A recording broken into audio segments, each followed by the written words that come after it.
Look, I've had the opportunity to meet a great many CEOs, but who were they? What did they actually do that made them so great? And what can we learn from those things?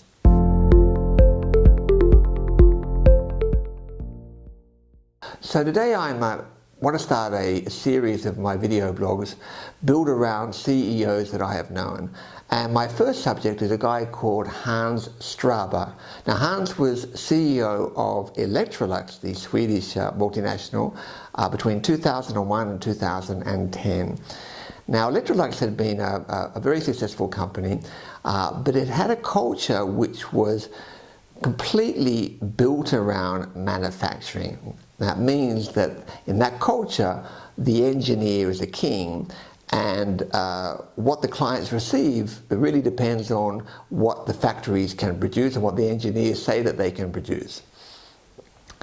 And if it's a bit more expensive, that's what you have to do. That was fine until more nimble competition came, firstly from Japan and then later from Korea, who were much more client focused and were able to produce very, very cheaply. So Electrolux started to have very, very big problems. And into this context arrived Hans Straberg. Now Hans had already been with Electrolux for 19 years and had many different posts, including in the US.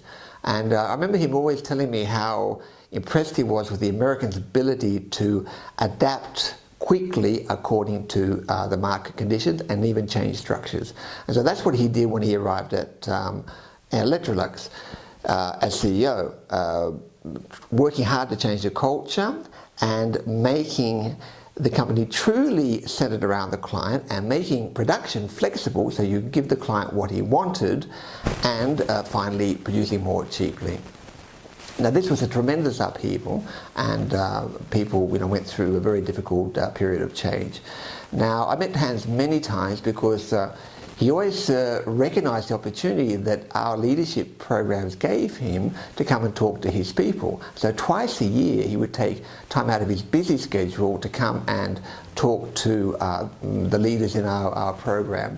Now let's just put this in context. This is a guy running a company with 58,000 employees operating in 150 companies. So for me, Hans did 7 really great things. First of all, he recognized the opportunity that our programs gave him to come down and enter into a meaningful dialogue with his people. He then talked about his own leadership. He started as a door-to-door salesman at Electrolux. All the things he'd learned over the years, mistakes he'd made, and how that informed the leadership that he practiced today. And then he talked about the current situation and in very plain language explained to the people the reasons behind the change and the strategy and what he thought the company needed to do.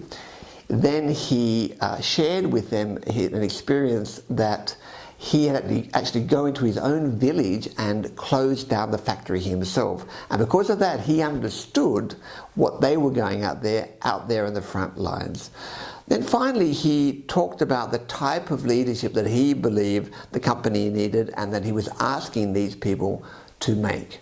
And then he took questions and he listened to them, and he entered into a very, very meaningful conversation.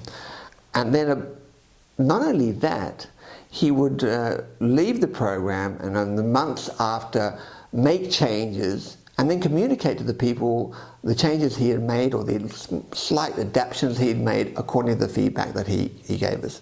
So I saw many, many reasons or actions that for me made Hans Straberg a great CEO. What can you learn from Hans? See you next week.